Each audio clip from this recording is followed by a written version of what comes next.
El canal Supercrack Estrella presenta los magos negros más importantes de la historia.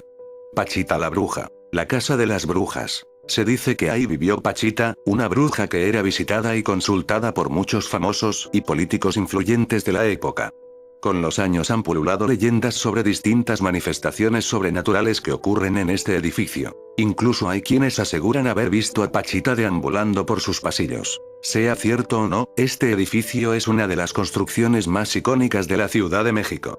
En ella han vivido famosos artistas e intelectuales, además de que es mencionado en obras literarias como El desfile del amor, de Sergio Pitol, y La cabeza de Hidra, de Carlos Fuentes. Esta enigmática casa se encuentra en Plaza Río de Janeiro 56, esquina con Durango, en la colonia Roma Norte. Los brujos y curanderos en México gozan de una historia antiquísima en la práctica de la revelación de espíritu a espíritu, o de la manifestación del ser, donde a través de la meditación se exteriorizan las realidades metafísicas a las que está expuesta nuestra conciencia.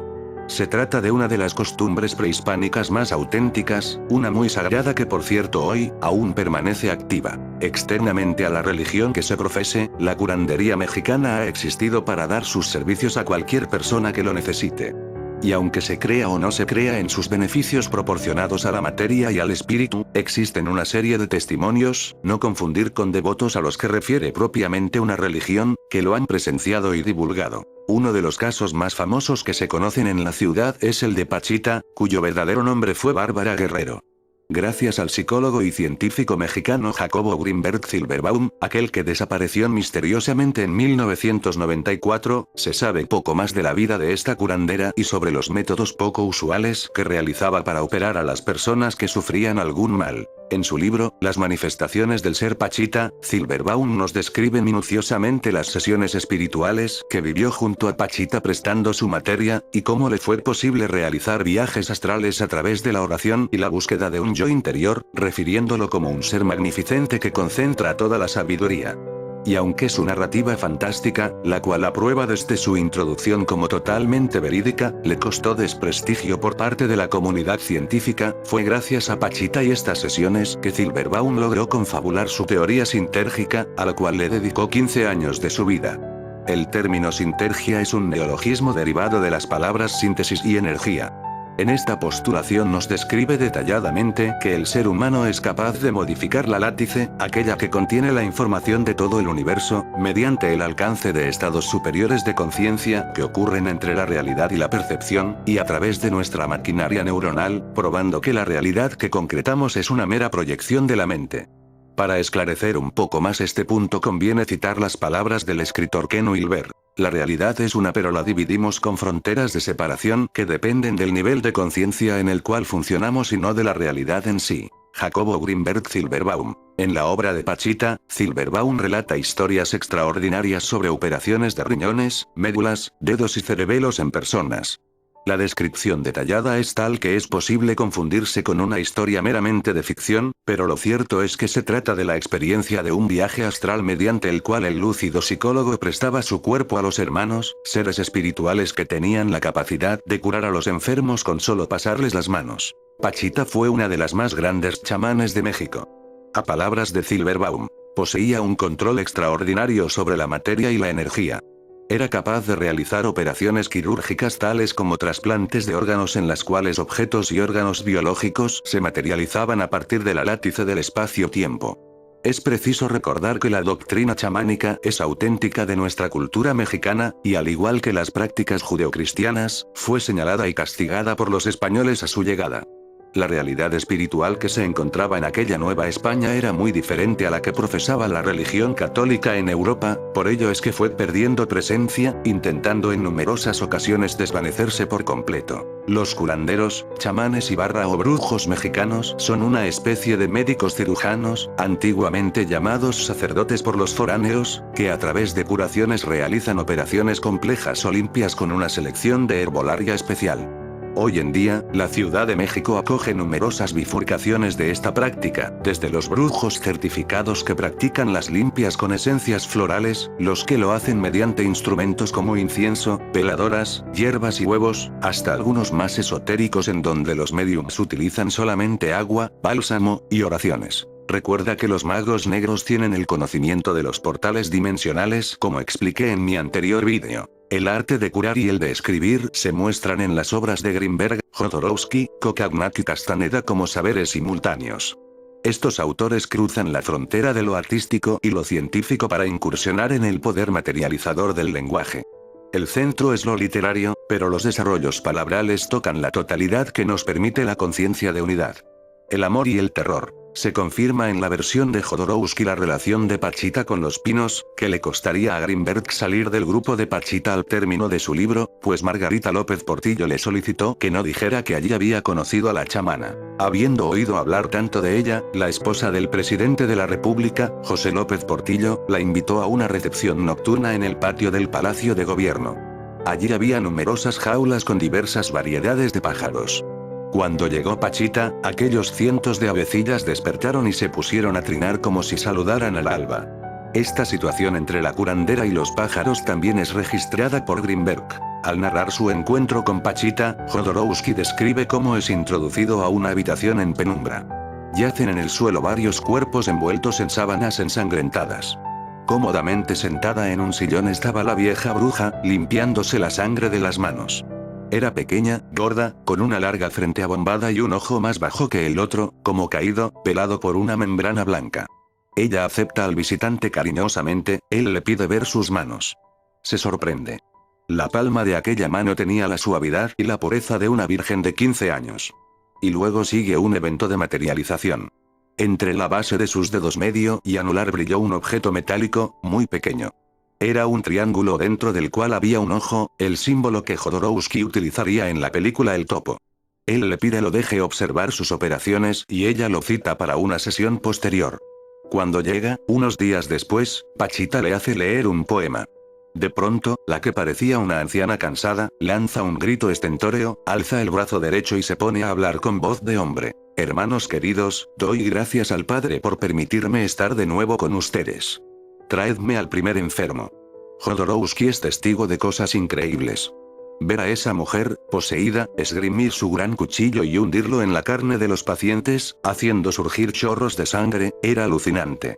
En el quirófano había solo un catre estrecho, provisto de un colchón forrado con plástico.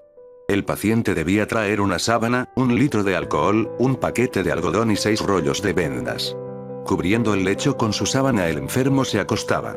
Un ayudante, de manera ceremoniosa, le pasaba un largo cuchillo de monte a la curandera.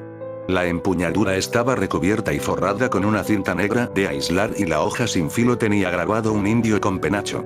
Jodorowsky narra una operación de vejiga. La vieja auscultó el interior del vientre, levantó la mano, hizo un gesto y aparecieron unas tijeras. Cortó algo que produjo una insoportable hediondez. Luego sacó una nauseabunda masa carnal que Enrique, su hijo, envolvió en papel negro. Después extrajo de un frasco la nueva vejiga. La colocó junto a la herida y fue absorbida, sin que nadie la empujara, hacia el interior del cuerpo. Colocó los algodones embebidos en alcohol sobre el tajo. Los presionó un momento, limpió la sangre y la herida, sin dejar cicatriz, desapareció. Jodorowsky la oyó decir: yo sé quién de aquí morirá y cuándo. Sé cuántos días tiene todo aquel que me viene a visitar, o no se preocupen por la sequía. Mañana haré llover. Nada más doy un empujón y salgo de mi cuerpo. A veces voy a visitar lugares. Siberia, el Monte Blanco, Marte, la Luna, Júpiter. Cuando caigo en trance, vivo en el astral. Si alguien despedaza mi cuerpo, el hermano lo reconstruye. El hermano era la entidad espiritual que ocupaba el cuerpo de Pachita cuando ésta entraba en trance. Lo mismo que a Grimberg, que duda de lo que está viendo, Pachita obliga a Jodorowsky a meter la mano en la herida de un operado. Si se trataba de hacer una transfusión, porque el paciente se estaba desangrando, el hermano metía el extremo de un tubo de plástico en su propia boca y el otro extremo en un agujero del brazo y comenzaba a escupir litros de líquido rojizo. Y como a Grimberg le había pasado, el director de cine regresa a su casa a las 12 de la noche, alucinado, cubierto de sangre. Pero a diferencia de este, Jodorowsky no solo es testigo y ayudante en estas extraordinarias prácticas, sino también sujeto de una intervención. En una ocasión Jodorowsky iba acompañado de una bella mujer en un restaurante de la avenida Insurgentes, cuando se le acercó un hombre que dijo llamarse Carlos Castaneda, ser su admirador y desear gustoso hablar con él. Este encuentro lo refiere Jodorowsky en el mismo libro en el que escribe sobre Pachita, la danza de la realidad, y en algunas entrevistas. Es un relato delicioso por tratarse de quienes se trata. El hecho es que se citan en el hotel de Castaneda y se encuentran conversando sobre la posibilidad de una colaboración para filmar una película con brujos reales, cuando repentinamente Castaneda es atacado por un dolor de estómago y una diarrea fulminante. Se despiden apresuradamente. A partir de ese día, Jodorowsky sufre un intenso dolor en el hígado. Como ya operaba con Pachita, le declara su dolencia. Al frotarle el vientre con un huevo, como lo hacía con sus pacientes, la santa le informa: niño querido del alma, aquí tienes un tumor. Te voy a operar para arrancártelo de cuajo. Lo ve palidecer y riendo, le dice lo mismo que dijera alguna vez a Greenberg: llevo más de 70 años operando, miles de personas han sido abiertas por el cuchillo del hermano. Si hubiera ocurrido un percance a alguno de los pacientes, hace tiempo que estaría en la cárcel. Con una irresistible curiosidad, Jodorowsky decide entregarse a la experiencia para saber qué se siente operarse en tan raras circunstancias. Se quita la camisa. Un par de tijeras aparece en la mano de la curandera, hizo un rollo con mi piel y dio un corte. Oí el ruido de las 2 hojas de acero. Comenzó el horror. Aquello no era teatro. Sentí el dolor que siente una persona a la que le cortan la carne con unas tijeras. Corría la sangre y pensé que me moría. Después, me dio una cuchillada en el vientre y tuve la sensación de que lo abría dejando mis tripas al aire. Espantoso. Nunca me había sentido tan mal. Durante unos minutos que me parecieron eternos, sufrí atrozmente y me quedé blanco. Pachita me hizo una transfusión. A medida que escupía su extraño líquido rojo por el tubo de plástico que me había embutido en la muñeca, sentí poco a poco que me invadía un agradable calor. Después levantó mi hígado sangrante y comenzó a tirar de una excrescencia que tenía. Vamos a arrancarlo de raíz, afirmó el hermano. Y yo padecí, aparte del olor a sangre y de la horrorosa visión de la víscera granate, el dolor más grande que había sentido en mi vida. Chillé sin pudor. Dio el último tirón. Me mostró un pedazo de materia que parecía moverse como un sapo, la hizo envolver en papel negro, me colocó el hígado en su sitio, me pasó las manos por el vientre, cerrando la herida y al momento desapareció el dolor. Me vendaron, me envolvieron en la sábana, me llevaron al salón y me acostaron entre los otros operados. Allí me quedé inmóvil media hora, feliz de estar vivo. Pachita, limpiándose la sangre, se arrodilló junto a mí, me tomó las manos y me preguntó cómo me llamaba. Luego, me estrechó entre sus brazos y me entregué a ellos con sed de madre. Cuanto más pedí, más me dio. Quise un infinito cariño, obtuve un infinito cariño. Sí, Pachita conocía el alma humana y sabía utilizar muy bien una terapia que mezclaba el amor y el terror. Maurice Cocagnac. Al morir Pachita, el don pasó a su hijo Enrique, que viajó a Francia a operar y allá lo encontró otra vez Jodorowsky, llevando a su hija como paciente. Entonces, constata que las operaciones han disminuido en crueldad. Se lo hace notar a un ayudante y este le responde que de encarnación en encarnación el hermano iba progresando y que últimamente había aprendido a no hacer sufrir a los pacientes. Si el vídeo te ha gustado, dale al pulgar arriba y suscríbete a mi canal.